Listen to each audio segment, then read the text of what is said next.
Good evening, everyone. It's very, very nice to be here in Newcastle, not least because my son is doing an MA here. I'll embarrass him at the beginning of the lecture. I'm glad he's come to hear me. Tate and art history and museums is what I'm going to touch on this evening, but I'm going to begin with a bit of history about Tate. So, my office is near to the original Tate, the one that many of us, if we are 50 or older, grew up going to when we were in London. Tate began its life as a fledgling national museum of British art, opened in 1897 on the site of London's most infamous prison at Millbank. It was created as part of a Victorian Act of Cultural Development that was part of the development of an ambitious capital city. So along with institutions like the V&A, the Natural History Museum, the Science Museum, and also the National Gallery, which helped make Trafalgar Square, it was part of Victorian efforts to secure a British history of art and the presence of international art in a city that wanted to be global. Tate pursued a British first, it was a little sister really of the National Gallery, and then a modern international collecting building agenda in this building for nearly 100 years. It didn't always have the queer and now banner, that was a later addition. Its first foray outside London was part of an explicit agenda fostered by Michael, now Lord Heseltine, to jumpstart Liverpool out of post-industrial decline after riots in the city. So to allow the riches by then of the National Art Collection to go to the docks in Liverpool with the creation of the second Tate. This was an early example of the things that you see here in Newcastle with the Baltic and the Sage and so forth. Tate Liverpool was the first Tate that I got to know because I arrived as a student there the year that it opened. So I arrived and my parents took me for my goodbye meal down at the newly restored docks, and the first thing I encountered when I walked in was Darley's lobster telephone. I was hooked, and you could say it's where I began the journey to where I've ended up now. The collections on display in Tate Liverpool at that time, however, were primarily, probably exclusively, I wasn't paying that much attention because I was an 18-year-old student, but they would have been primarily European and North American, white and largely male artists. The same was true of the curriculum I encountered on the English literature degree, which prompted me to move towards cultural studies that was beginning to thrive on the campus, where I encountered feminist and critical theory and the beginnings of Black British cultural studies, which very rapidly made an impact on who and what was taught on campus, and certainly made a profound impact on me. But it was only really out in the city of Liverpool, at the intersection of community and artistic practice and new media work, that I found things like the Video Positive Festival, which then became the Liverpool Biennial, and it was these things that gave me a sense that my lived experience and cultural interests might actually be the stuff of art. Elsewhere, however, in the cultural world, things were in motion. So if we fast forward 12 years, it was the conversion of a power station on the Thames that brought Louise Bourgeois' Spider to the edge of the river, and also to the newly restored turbine hall at Tate Modern. Then, or before Tate Modern's arrival, a rather desolate part of Southwark. I remember studying at the Poetry Library in the South Bank Centre, probably 1993, and a walk down towards where Tate Modern is not something you would have done then. Now, you just have to walk slowly because there's a lot of people. So Louise Bourgeois' Maman arrives, and Tate was built. This is the, you can see the original part there. This is the second and newer part. It was predicted to attract 1.25 million people, and it saw 5.25 million visitors in its first year. The niche sport of contemporary art, kind of fencing, if you like, was fast becoming athletics in terms of its popularity, and the public were almost moving faster than the museums world. So, in the light of that expansion in public interest, Tate Modern has recently become twice as big, and we have the Blavatnik building as well as the original boiler house. And in the first year of the expanded Tate Modern, we saw 6.5 million people visit. That expansion of Tate changed London. It made it a global centre for contemporary art, and in doing so, it made contemporary art part of the mainstream life of a world city. Tate's expansions also changed the art world itself and the art history that we now know, making it, I would argue, less elite, more conscious of its role in shaping the public sphere and public opinion. And in creating Tate Modern, Tate actively chose to change the art histories that had been told, to make them less white and Western, to begin to re-gender the canon, or break the canon up, and to embrace diverse centres of art that have emerged across the globe through the 20th and now 21st century. When my colleague Frances Morris arrived at Tate, she is now director of Tate Modern, but she arrived there in 1989 as a curator. She remembers documents written by the then director of collection, writing that he considered the collection, the modern collection, nearly complete. When she worked on the first hang for Tate Modern in 2000, Tate broke the mould of chronological star works and major art movements, hanging thematically, and it began to break the conventions around the absence of women and the absence of non-Western art. But even in 2000, she tells me there were still only 3 women artists in that first hang. But the new Tate Modern started a programme which has seen the collection change beyond all recognition. We now have work from every continent across the globe, a much more dynamic, diverse representation of work within Tate Modern, and in the most contemporary portions of the gallery, 50-50 men and women, and why shouldn't there be? So we've seen this change fundamentally in the past 19 years. However, I feel we are barely at the beginning of the changes and the motion that we will continue to see and need to help foster.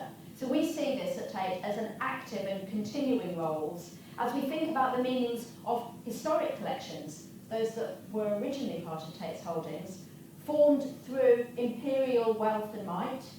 What do these mean now in a contemporary post-colonial world? And in which ways are art and artists informed by contemporary debates about identity, power dynamics, and the politics of culture? So the transformations that Tate went through, and the City of London went through, and the art world has gone through, are not only about built infrastructure, or even about the art itself. There have also been significant shifts in how people come to engage with art. The tipping point, it's widely acknowledged, was 3 years after Tate Modern opened with Olafur Eliasson's Weather Project. My son was 5 years old at that point, and can still remember lying on the floor, making shapes with his body and becoming part of the work of art. Olafur's project in the Turbine Hall with its mirrors on the ceiling was an invitation to make an art action in response to a sun, and it forever changed how the public engage with the invitation that is any artwork. We see this at Tate Modern in the legacy of a Friday night. There's Olafur's thing, I've forgotten I put that slide in. That looks like this now, each time we have a late opening. The 4 buildings are now, we hope, thriving spaces for art and also for people. By embracing the idea that art and artists and audiences have a radical role to play in shaping the art and the institutions that we want to see in the future, I think Tate has begun to explore what a more open and collaborative institution could look like in our cities and in our towns. Because I should say, as Tate is doing this, of course, the galleries and museums across the UK, here in Newcastle, are also part of this dialogue. It is definitely not only a London story, even for Tate. We see it also in Liverpool and St Ives, very far away from the particular pressures and opportunities of being in a capital city. So, over the past 18 months, we've seen the beautiful expansion and refurbishment of Tate St Ives, which I am proud to say, it's another Tate Modern one, this is it, which I'm proud to say won UK Museum of the Year in 2018. The accolade was not so much for building, although as you can see empty here, Jamie Fogart's gallery spaces are very beautiful, but rather it was because of an enlightened capital development that combined long-running, ground-up building of community and culture in the Stuart Hall or Raymond Williams sense of that word. And Tate came to St Ives originally because of its long association with artists that had helped shape the language and form of international modernism. It was, as an institution, however, not really welcomed initially. Much suspicion about Tate's down from London thinking, and why shouldn't people be suspicious of that? But over 2 decades, the institution has rooted itself into the town and into Cornwall, and helped sustain the contemporary artist ecology, the wider creative landscape, as well as the tourist industry that is now so important to that part of the world. And it's done so by listening to people and by giving local communities a space to shape their own ideas and events, using Tate's collections, as well as through a residency programme for artists that brings them again into that community. This is what the Museum of the Year prize money is being used to develop. An artist-led community strategy that is anchored in an expanded building, but spreads its activities across the town and across all of Cornwall, based on ideas that come from that place. So, a beautiful example in the middle of winter was found by the actions of an artist who took a Cornish tradition of throwing a silver ball into the sand in front of the galleries. The children of the town were supposed to find the silver ball and they get a prize. The ball that Tate St Ives created was bigger than this. And it was rolled around every part of Tate St Ives by an increasingly large crowd of the community. It started its journey in a part of St Ives where the residents don't see the gallery as theirs. And it's the beginning of a dialogue about how we could go to other people's places in order to bring them in. So most of the examples I've talked to you about so far began with capital projects, but as you can probably tell, I want to emphasise that capital regeneration on its own is never the whole answer, even if we in the cultural sector are often quite beguiled by building buildings or expanding them or changing them. And Tate's various expansions, however, have always been about working with and building communities, as well as creating bricks and mortar. So a social model of regeneration.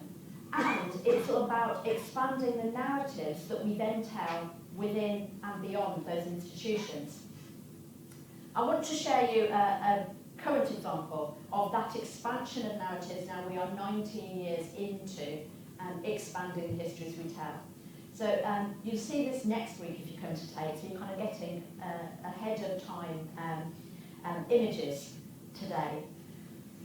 We are doing a display. Curator of Latin American art is doing a display called 1973, drawn entirely from our collection. This date is of particular significance for Latin America, and in particular for Chile. It is the year that Allende's government was overthrown by Pinochet, bringing in a military dictatorship, which had huge ramifications for the whole continent, but also saw major resistance from artists of that region. The display includes works by Cecilia Vacuna. Here you see the Precarious book and a resistance banner. Her words inspired me. She said, "In the beginning, I made work to try to prevent the coup. Now the objects intend to support armed struggle against the reactionary government. The objects try to kill 3 birds with 1 stone, politically, magically, and aesthetically." Alongside Cecilia's work, one sees Artists for Democracy and a collection of apilleros, textile works made by anonymous women artists who work as part of a collective. They are quite extraordinary things. I want us to hold in mind that even 5 years ago, these works would have been very unlikely to have been seen as eligible for Tate's collection. The V&A, of course, collects textiles, not Tate. Nor would the social activism that's represented in this 1973 display necessarily have fitted easily into art historical narratives. Tate has, in recent years, speedily and successfully not only expanded its connections to parts of the world, but expanded the way that we think about the collection and the ways in which we will talk about that with the public. I should say we have very far to go still in terms of representing non-white artists, never mind artists who might be recognised as indigenous practitioners as part of our evolving collection and histories. But we have begun this journey, and it is bringing enthusiastic and disputatious response from the audiences, just as it should. And we can see, and this is my MoMA example, we can see how influential this kind of approach has been if we look to the recently expanded MoMA.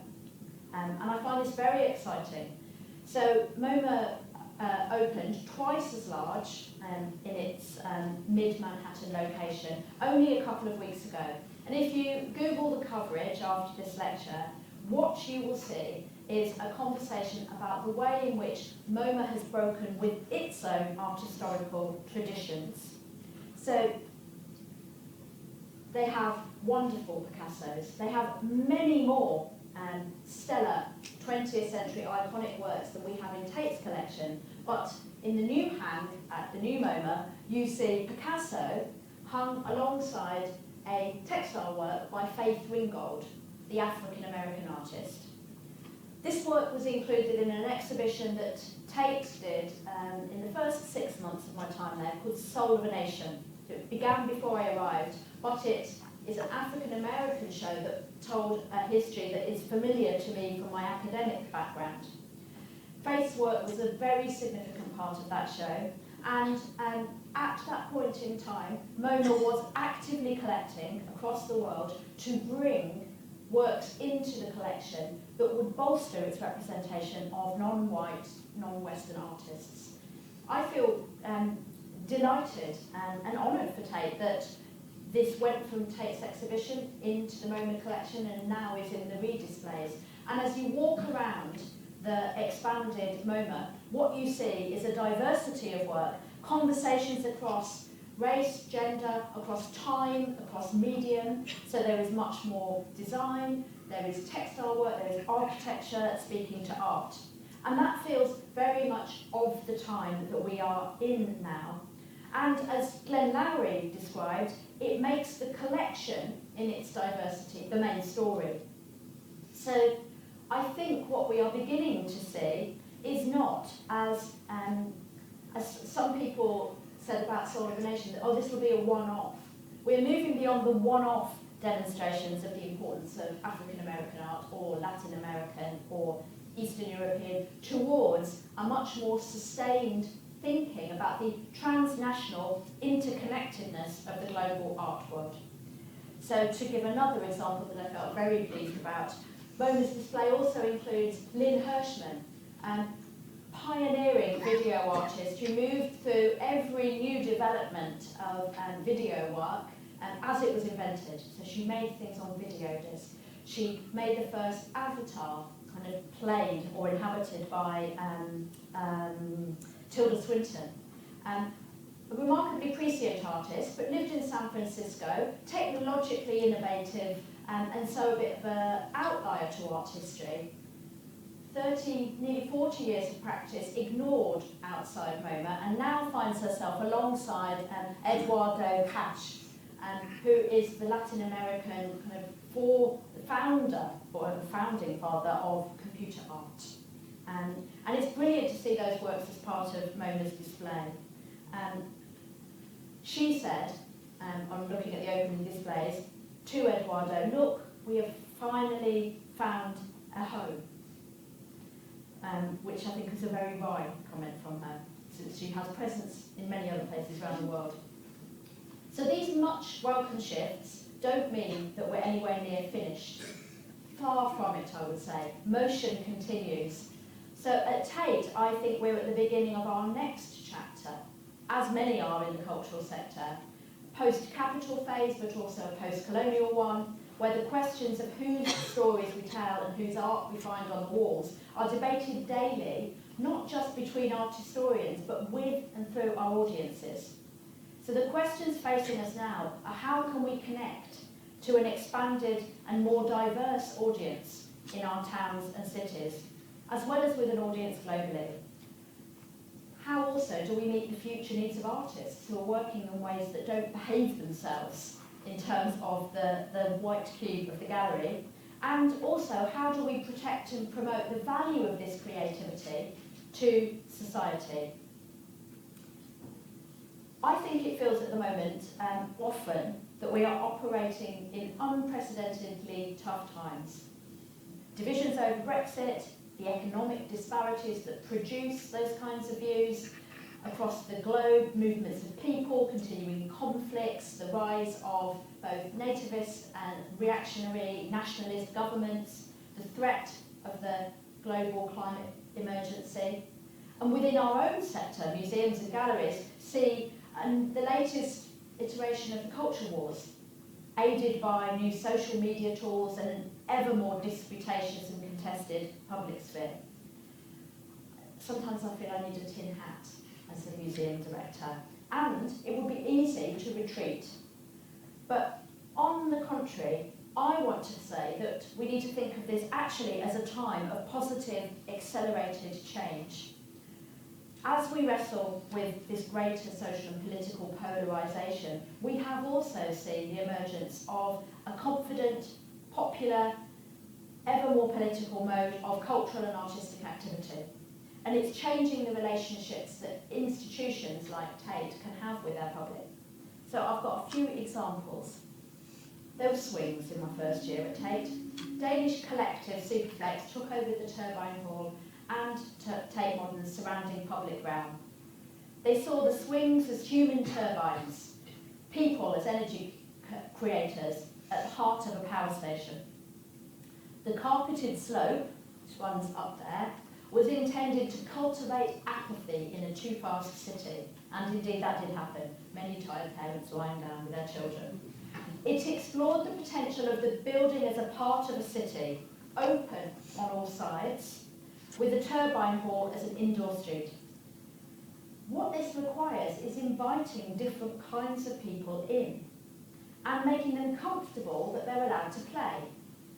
I would say in the times that we're living in, and remember that this was the year that Grenfell Towers burnt down, it's a sobering reminder, which was a sobering reminder of the consequences of economic and social inequalities. I think there's a political seriousness and a necessity to the cultivation of joy and play within a city. So far from being an easy spectacle or the art museum as a playground, which perhaps a few grumpy art critics might have said, the Turbine Hall projects like Superflex are as politically engaged as they are participatory. And this year's commission by the African-American artist Cara Walker, which some of you may have seen, others not, takes that even further, I think. Fons Americanus remakes for us the Victoria Memorial.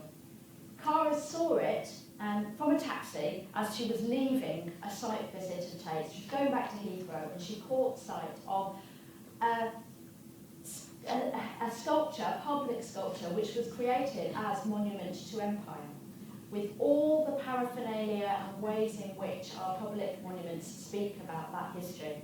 And of course, those of us that live in London and make our way around that part of the city never, ever look at it. It's just the thing you go around, because we don't see that history right in front of us. But a visitor to our country with a different history brings fresh eyes and ultimately a fresh version of this work. So Cara's version tells us the history of the watery continent that unites Africa and the UK and the Americas. She picks up multiple references to the history of colonialism and imperialism, the history of slavery. She nevertheless asks us to sit, as that class of classes of children are, to sit on the edge and relax and play with it. And she even tells us to do this in her playbill for the poster. I think one of the most provocative bits of text we've seen at Tate for a long time. I would point you to the invitation she offers us. Behold the swirling drama of the merciless seas, the prostrate captain, slave and starfish alike. Come one and all to marvel and contemplate, gasp plaintively, sigh mournfully, regard the immaterial void of the abyss in a delightful, family-friendly setting, created by the celebrated negress of the New World, Madam Cara E. Walker, NTY. It's a very challenging bit of writing. It calls up and asks us to question the museums that we're creating. It reminds us of the politics of culture. It uses words that make people feel uncomfortable. We debated long and hard about how people would read that. Would they know who Cara Walker was? Would they see where this is coming from? But actually what we are seeing is that people are willing to sit on the sculpture and they're also willing to look at the uncomfortable things. And being with that uncomfortableness seems to me vital at the moment. But it isn't only at Tate or across museums in the UK and the world just about changing the collection or the commissions. It has to also be about our exhibitions, our kind of main programmes, if you like, and about the deeper relationship we need to have with our publics. And these are the last two areas I want to come to now. So, two exhibitions will open next year, which I hope you'll come and see, both of them which illustrate an important point for me. As we become an organisation that engages more diverse publics, we are called to do different things.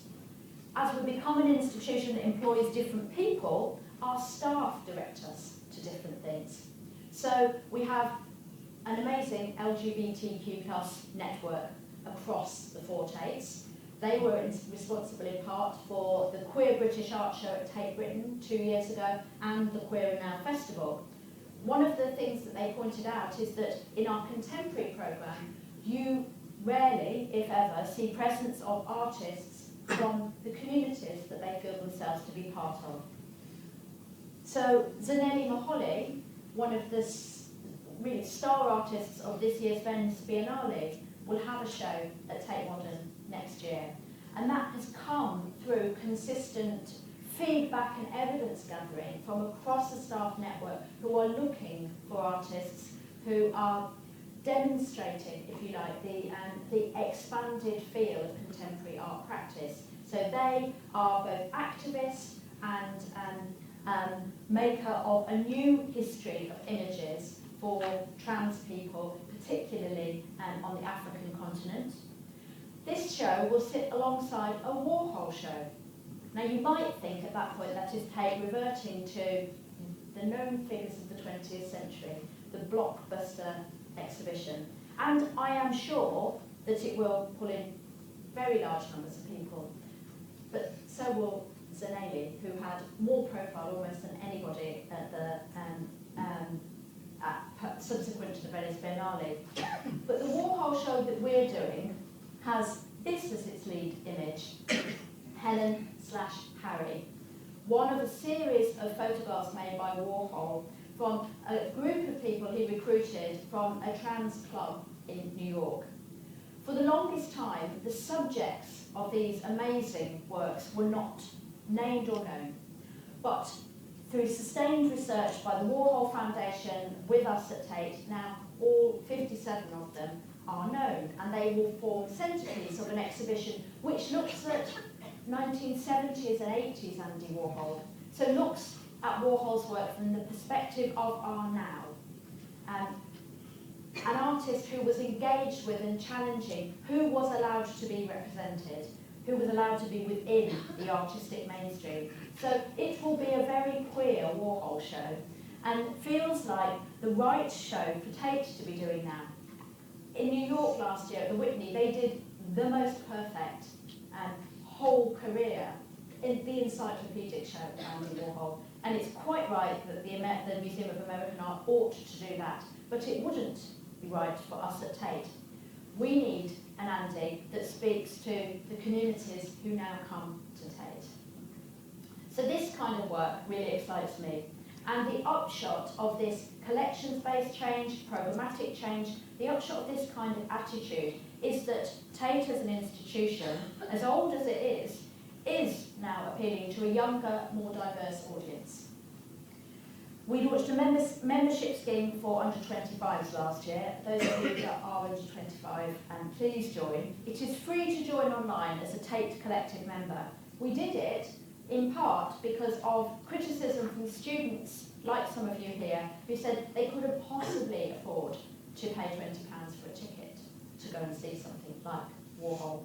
So it's a free online membership, allows you then to have a ticket for yourself and 3 friends for 5 people, and that's the advert over. We hoped we might get 50,000 under 25-year-old members, and we are already a long way over 100,000.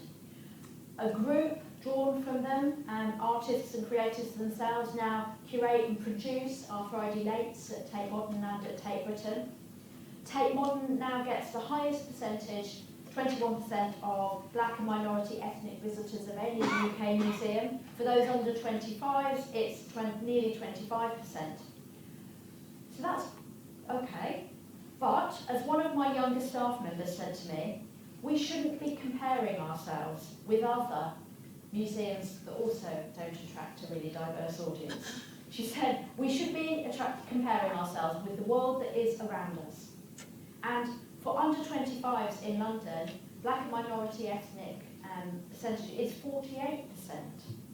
So there is much, much more that we need to do. And that's even before we start to consider the really complex reasons why some people feel that museums and galleries are not for them, which is to do with class and educational background, as well as gender, sexuality, where you live, whether anyone took you when you were a child. All of those things impact on whether people feel that museums are or are not for them. So we're thinking really hard about how we invest in our audience and build it for the future. At Tate Britain at the moment, and this is again something that the public hasn't seen yet, although it has begun to make itself present in the billboards across London, we're doing a project with the British artist Steve Mcqueen, probably the most famous British artist of current times, given his Hollywood profile as well as his artistic practice. But he went to a primary school in Little Ealing, which is very close to Grenfell, and in the wake of all of that, with us and Art Angel, wanted to make a work that would connect to the 7-year-old that he was in a school photograph that he found in his mother's attic. So we're doing year 3. This is Steve's school photograph. I'll let you find him up there. Steve has worked with us to train a group of school photographers who have attempted to reach every primary school across London. We've ended up getting to just about 70% of them, which is extraordinary. All the educationalists we spoke to said we would be lucky if we got to 50%. It's more than 65,000 7- and 8-year-olds. And they've each been photographed exactly like this with their teachers, and they are currently starring on the Tube network. That's Pimlico. Their photographs have then been taken and turned into a mass artwork that is installed in the Devines Gallery. And as I said, I almost couldn't get in today because all the doors were closed off. The staff are still working to mount every single one of the photographs as the largest creative portrait of the future of London. if not the UK. And again, at the political moment we are at, in the run-up to an election, with all the things we will see and hear, this, to me, speaks to where we need to be. So I'm going to give you a close-up. Some smiling, some not smiling, some hating being photographed, many of them really loving it. It is the every person that London needs to be. And as Steve said, every one of them will become something, will become an artist or an engineer or a tube driver or work in the Tate. But for now, what they know is that they are part of the National Museum and the National Collection. Every child and their teachers is invited, will come to Tate Britain. We've had to build a porta cabin city of toilets in our car parks so that we have enough facilities. So they'll come into school and then they're invited back to come with their parents. I hope year 3 will be the beginning, not the only time, they feel themselves to be part of Tate. So the work that we're doing is what do we do over the subsequent 3 years to make sure that they come back and come back and come back. To me, it's about investing in the future of our institution as well as the future of London.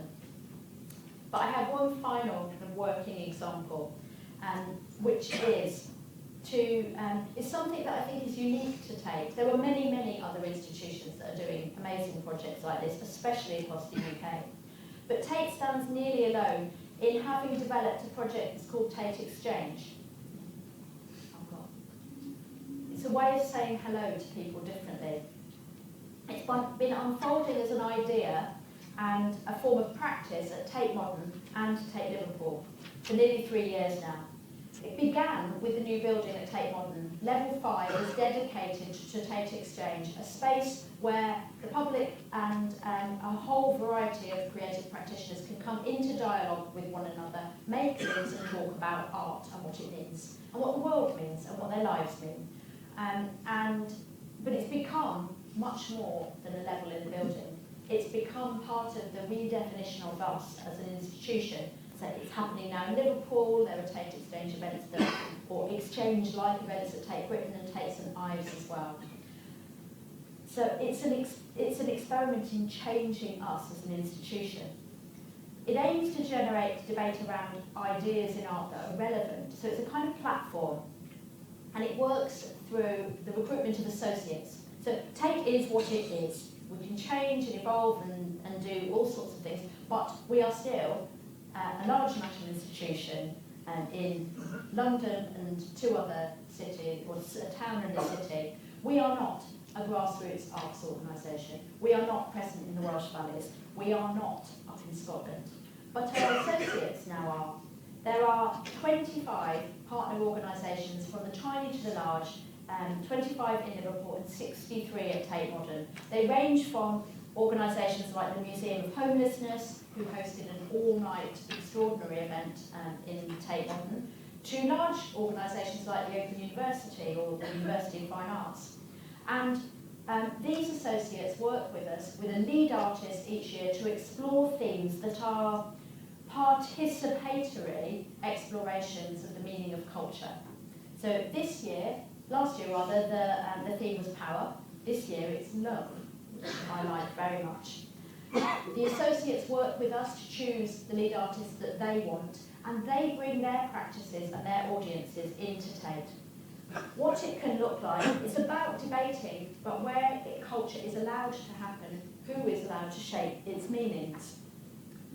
When Claire Toomey, an artist who works often with clay, but not always, came to be the resident artist, she decided she wanted to make a factory for now. Many tons of clay and a 40-metre long production line meant that hundreds of people each day came and made some objects on. They had to clock into the factory, they made their object, then they had to leave it for somebody else. They exchanged what they created. In the second week, the production line stopped and visitors were invited to become part of a factory soundscape and be part of a tour to talk about collective labour. The smallest to the oldest were welcome. And By the third week, they started to evolve some new words for our time through workshops, some of which happened at Tate and some of which happened all across the country. They created banners that they hung in the space. And they said, human labour and its value in the 21st century needed to be about these values: freedom, worth, our humanity, our capacity to engage. And eventually, Claire brought these banners back into Tate. But she said it wasn't really about Tate Exchange on level 5.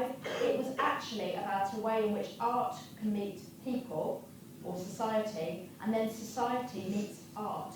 And she said and talked about in trying to gather the sense of the value of human labour now, it's about starting the creation of an art practice that she is certain will end up on the gallery walls in the future.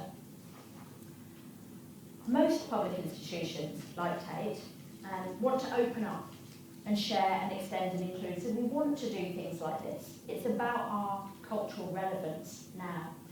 But the thing that interests me is that when we do that, we don't sit outside society. In fact, we're often, as these values remind us, we're often the barometer of time and space. One of the things that's really interesting for Tate at the moment, and especially Tate Modern, is that the climate emergency is a present topic for artists inside the building and absolute topic for cultural activism outside. So Extinction Rebellion, Culture Declares, they all use our building inside and out because we are a public building. Now I'm sometimes asked if we are allowed to have activists within the building. Particularly if they are making declarations which might break the law. But the truth is, if we're an open street, then we are a public avenue and we can't stop that. And because we're part of a dialogue about how the city and how art needs to change. So we are on the move with the debates of our times.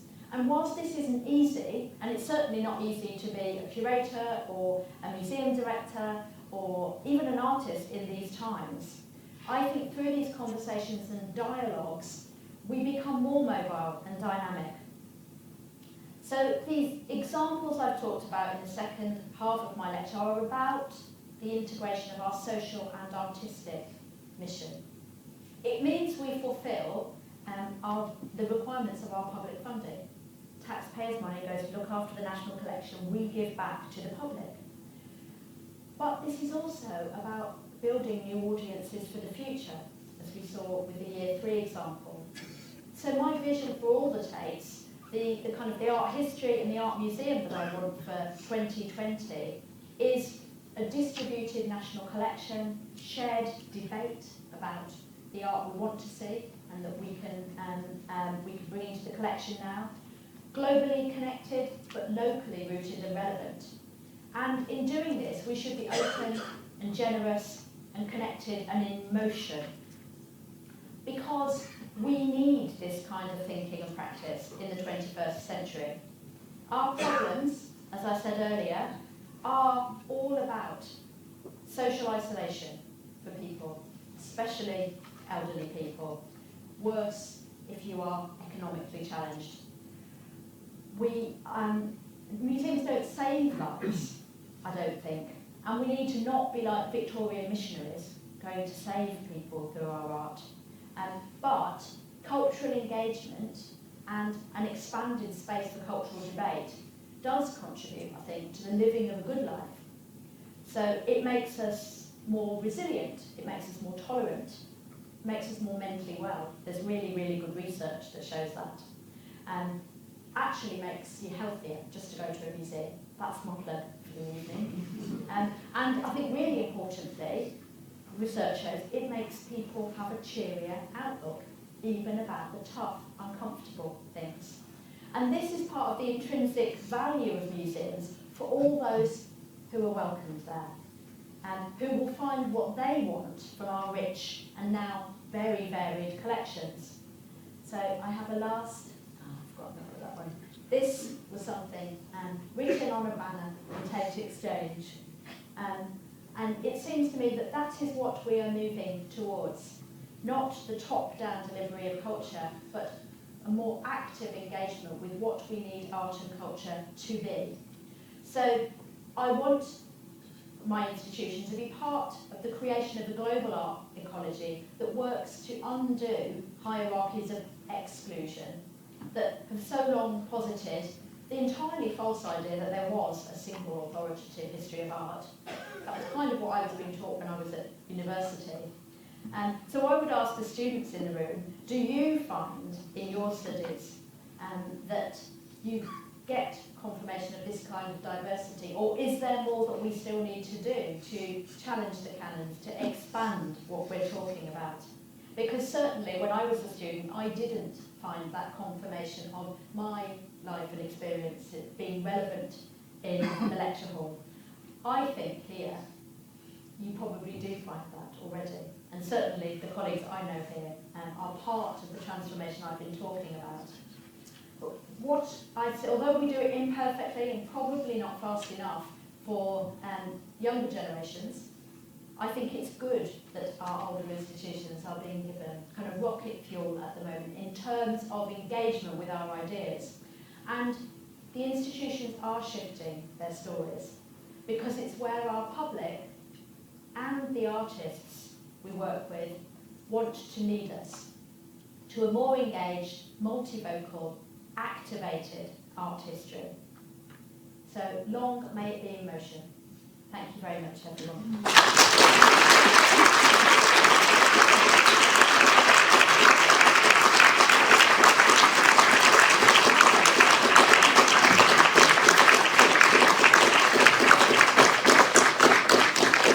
Thank you very much for a really inspiring, wide-ranging talk with lots of food for thought. We've heard about the integration of the artistic and the social mission of Tate, and we've heard about this idea of the gallery as an expanded space for public debate. So some really rich and exciting ideas for us to take home and perhaps ask questions about now. So the way it's going to work, we've got some time for questions. There should be two people with roving mics. Yes, they're on either side. Thank you. If people can try and catch my eye, I will try and seamlessly orchestrate it so we have a continuous flow of questions or something like that anyway. And if I could just ask you to make sure you speak with the microphone in front of you so we can hear it clearly, and just say something, your name and where you're coming from, if that is relevant to your question. Okay, so do we have a first question? We've got one right at the back there. Okay, and the second question. Okay, I think this person here in red top, and then a third one there in blue. Okay, so over to you. You talked about the future of, like in the Year 3 project, about the future of London, the future of the arts. And I was just wondering how you feel Tate's involvement or lack of involvement with students can change that and influence that. Like, do you think Tate is doing enough for the students in the city and the other cities? Students in London particularly, or elsewhere? Just art students in general, because there's a lot of like massive global names, but the future of the arts is in the students. So do you think Tate could do more to invest in that? I think we could always do more. That's my first statement. But our engagement with the art schools, I think, is more dynamic and active than it's ever been. Partly because of Tate Exchange, but actually also through programmes that take us a long way beyond London, like Artist Rooms, which, that's another plug for the evening. Tate's Artist Rooms exhibition is here in Newcastle at the moment. And that is absolutely about bringing the very highest quality modern and contemporary art to places far outside London, so that young people, and especially students, can benefit from it. We're not a university and we're not a teaching institution ourselves, but we have partnerships with probably 20 of the teaching art school institutions in London and far beyond, so from Falmouth to up into Scotland, out into Wales. And Tate Exchange starts to give a platform for student-led thought and activity. So last summer, some of the students from the University of Fine Arts led a week-long dialogue with our visitors about how hard it was to be a student in a city like London now, and then how even harder it is to establish yourself as an artist. So they staged a debate about what does London need to do to actually help nurture the next generation of artists. And I think that's the kind of right thing for us to do. We can't do everything within the remit of our organisations, but we can provide a space where students can then have both a voice and some creative agency. And I think that's very important. Okay, thank you. You talked about Tate being an open space for like specifically environmental protests. How can you justify this when you've previously been sponsored by BP? Well, we are currently sponsored by BP, and like most institutions, we've gone through periods of sponsorship and moved beyond that. And I think I can't justify the things that happened in the past. I can only talk to you about what we do now. And there isn't a single cultural institution in this country that hasn't had to face a difficult ethical dilemma about where sources of money come from. But I think our ideas about what we do are changing very rapidly. And we've seen successive shifts of position by cultural institutions. But we're not funded fully by the government or by the Mayor's office. So we do have to raise money, but I think we have to be ethical about it, and Tate has an ethics committee that looks at these issues.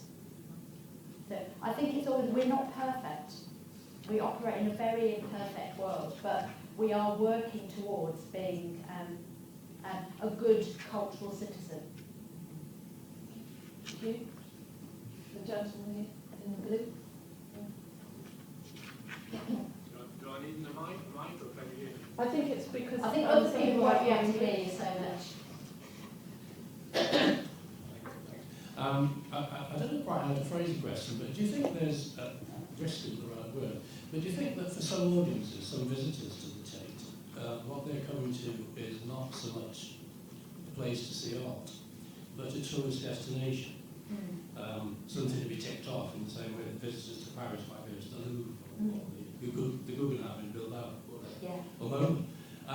And if that is the case, does that influence the kind of programmes you feel obliged to present to those audiences? No, I don't think so. In that, I would say there's a lot of rooms across the four Tates and a lot of spaces. I'm sorry, I'm going to mention my son again, but when I took him to the Louvre to see the Mona Lisa, he was gigantically disappointed because it's quite a long queue and it's very small, and he found much more interesting work in the Renaissance galleries, which were practically empty.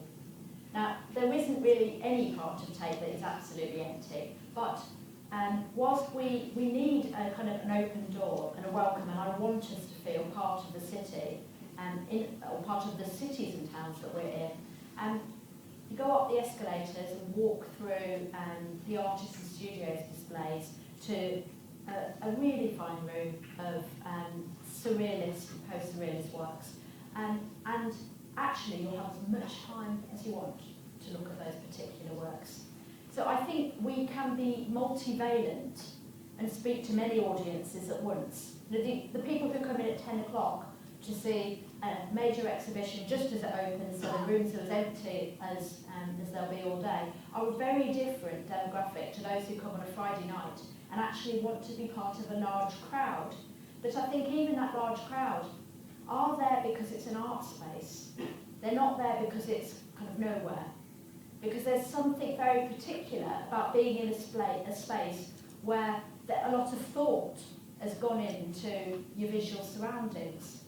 So I think we can be quite, in fact, the evidence of the growing audiences at Tate Britain or Tate Modern or Tate Liverpool is that actually people are really daring.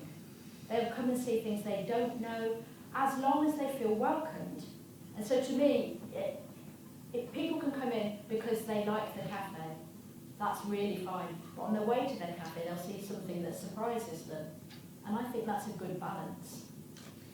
I suppose just to follow up on that question, it'd be interesting to know what proportion of the visitors to Tate are international tourists and what are, domestic visitors, and whether that, I suppose leading on from that, whether that does shape the way that you think about your audience and your programming. I mean, at Tate Modern, it's nearly 50% international tourists. But then it's a big building, and it can accommodate that quite easily. And people come in and they go up to the viewing platform, or they'll go out to the cafes. And because there's a lot of international tourists, in some ways, again, it can allow you to be more adventurous with the programming. So you'll see over the last couple of years and into the future, consistent showing of Eastern European work. It's fun, we get a lot of Russian and Polish visitors.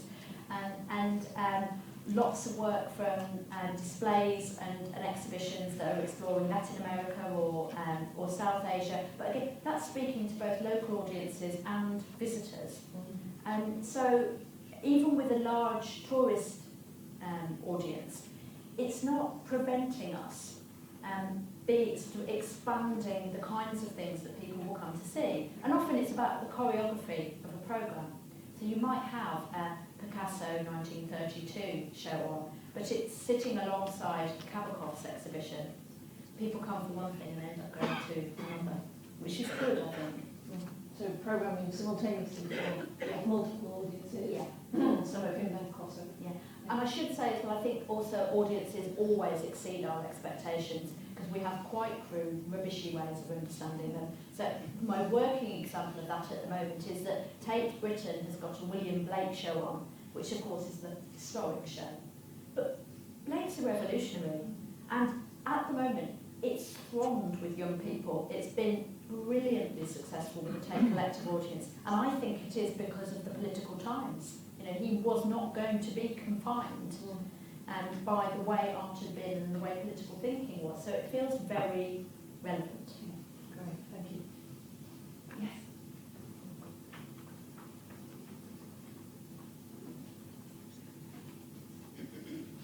Thank you, Maria. That was brilliant. And I just should fess up that I am actually a Tate trustee, so I'm a little bit biased on this front. But just to say that, yes, Tate Collective is really innovative, and it is something that, I'm coming back to the point about whether it's relevant for students and how students actually feel they're benefiting. It speaks to an audience. It speaks to an audience of young people, and it really talks to them directly about where they matter. So I think that's very key, even if it doesn't transpire straight through to education. It's talking about the generations. That's very important. And also just to add in terms of ethics as well, I mean, there has been some key questions that we've debated in terms of looking at the sackler bequest, which obviously is a major issue, and also a human rights issue, and also sadly a lot of people have suffered from that. And Tate has actually, distanced itself and removed itself from that. So just to add that it is very, very aware and very conscious about what the big issues are in terms of where we situate ourselves. But finally, just to say that in terms of thinking about museums or cultures and seeing civic space, the most invisible part of where our museums sit, but yet every architect talks about a building, but they don't talk about the place in front of the building, which is the civic space. That's what's really key about seeing an institution like a museum travel outside and bring you in. And it's a very obvious thing, but that's something that's been very positive about all of what's happened through Tate and through Tate Modern. Yeah. The microphone seems to be not working so well. Are we going to swap it? No. Could you pass it back? Is it not working, Martin? I think it's off the other clock. Okay, so we'll improvise it. So I'll just paraphrase a little bit there. The comment was about Tate Collective, and then about ethics and the sackler bequest, and also the importance of the gallery of civic space and the space outside of it as well. So I don't know if you want to... I'll respond to that last one. Tate Liverpool is on the docks. It's a nicer route from the city centre out to the docks these days because the whole of Liverpool city centre has been connected up better and regenerated rather. In my day, it was a very, very long, windy walk to get down there. But still, it's quite a way. And in the last 18 months, with the Liverpool Biennial, the team there commissioned and brought in a piece of public art by Ugo Rondinoni. It's called the Liverpool Mountain, and it's a series of extremely large neon luminous rocks piled up as a column. And you can see it from about half a mile away. And what I've really enjoyed in the last 9 months of visiting is as I walk through Liverpool One, which is the big shopping centre that's been created, you hear people say, "Oh, I'll meet you by the rocks." And that's sort of one of the functions of art, that it becomes a cultural and emotional landmark for people. And it changes the horizon, quite literally. You look out onto the Mersey now, and there's this peculiar, amazing artistic disruption, and it immediately makes the space around it social. And so you talk to a person that you don't know about, from what the hell is this? I like this artist's work. All of those reactions and everything in between are really, really important, because they are about creating an expanded social space. And I think it's really important at a time when our cities are also being carved up as increasingly privatised spaces, that as public museums that are free to get in, we kind of hold on to the public space around us and make it for people. Thank you. Andrew, I'll come back to you in a moment. This lady here was going to... I hope this doesn't show my age and be taken as a reactionary question, but what role do you see for the Tate in exhibiting living British painters? We have a huge role. Painting is resurgent at the moment. So at Tate Britain currently, last year we had the All Too Human show, which took the School of London and brought it up to date. So the last 3 rooms were all living artists currently working in painting. We'll be doing a show with Lynette Badham-Boakye. We've got amazing displays across the 20th century galleries of some of our great still living 20th century artists, worked by people like Kossoff and others. And we just had a Lisa Bryce show in the Art Now area. She's originally South African, now definitely British painter, again working in London. So I think there's a renewed interest by the public and presence in our collection. And so we're just looking at work by Michael Armitage, another young London-based painter. So I think we're not downgrading painting in any way at all. And the British art collection, which spans 500 years, has a national responsibility to make sure that across any year or any decade we are showing the art that's being made of our time. You've talked very inspiringly about the work you're doing to engage new audiences and promote creativity in Britain, particularly in London and in Liverpool, but in other places too. And you talked about the way that you're collecting work from across the world. Do you think Tate also has a role and a responsibility to promote new audiences and promote creativity internationally, and particularly in countries where there aren't so many opportunities? Yeah, I think we do, in very particular ways. I mean, we see at the moment across the globe the expansion of museums and established museums developing outposts. The Guggenheim started that in Bilbao, but if you look in the Gulf at the moment, you have the Louvre in Abu Dhabi, the Pompidou are developing a space in Shanghai. And I don't think that's a wise route for now. And what I think is much more productive is sharing our knowledge and artistic projects and having an exchange model. So a kind of an expanded version of Tate Exchange, but globally. So Tate supports a number of regional acquisition committees. So the works that have come into the collection from Africa, from Asia Pacific, from South Asia, from Latin America, from Russia and Eastern Europe have come through the creation of communities of interest, people who collect, who are scholars or who are supporters of the arts in those regions. And we have curators attached to them who lead research thinking, and ultimately it expands our knowledge of fields which were until recently quite unfamiliar to us.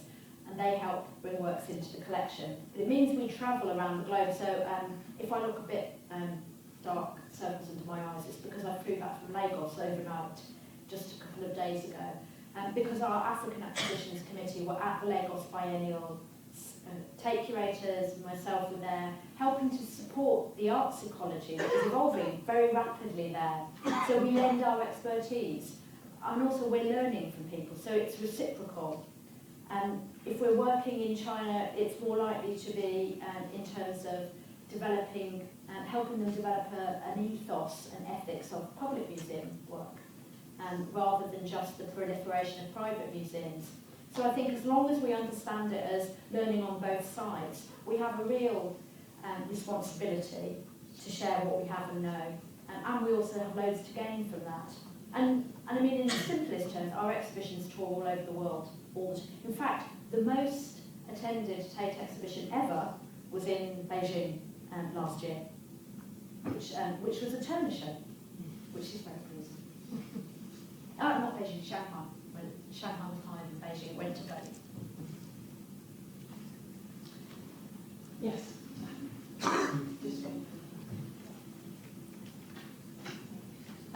What does the Tate do to ensure inclusion of refugees and asylum seekers in terms of more practical issues such as labels and introductory texts? Yeah. There's been quite a body of work around this, in part because one of the other themes of Tate Exchange was movement, and particularly migrations of people. But also the Cuban artist Tanya Vergara spent nearly 12 months working with us towards producing a turbine hall installation, and through that engaged and supported a number of newly arrived people and refugees who were in the immediate footprint of Tate Modern. And so there were partnerships with the groups that helped support them. Again, rather like working with the Museum of Homelessness or with Young People's Park, we're not an agency that can solve those problems, but we can be a platform and a space that helps support networks of people and other organisations. And rather like the climate emergency, it is a topic that artists are grappling with all the time, so it isn't separate for us.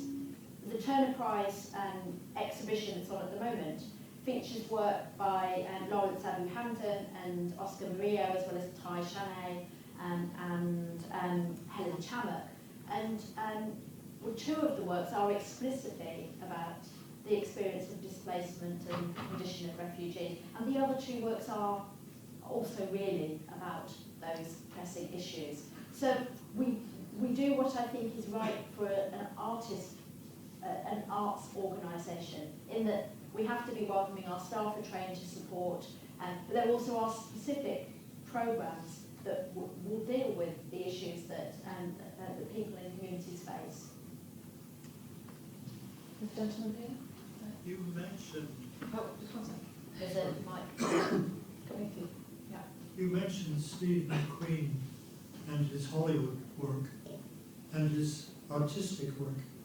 Steve doesn't make a distinction there. No, he doesn't. No, I meant we know many more people know his name because of 12 Years a Slave. But you're absolutely correct. He does not make a distinction between that and any one of the works that are in Tate's collections. Okay.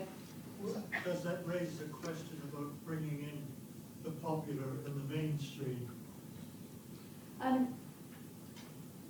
So do you mean in the sense of should, for example, 12 Years a Slave be in Tate's collection or be shown in Tate? Or The Widows, or the other films he's Yeah. made? We did. Well, we showed Widows. We had a preview in the Star Cinema at Tate Modern. But the answer to that really is our cinema's not big enough. But it was for a special preview that was for Steve. So critically and artistically, we don't make a distinction. Practically, we just don't have the West End cinemas are a much better place to see his very large-scale films. I think we've come to the end of the time for the questions. I'm sure we could have kept going for quite a bit longer. But thank you very much for your participation. Thank you very much for coming and talking to us, especially after your recent flight. It's been great, and we will watch with interest to see the continuing activities undertaken. Thank you.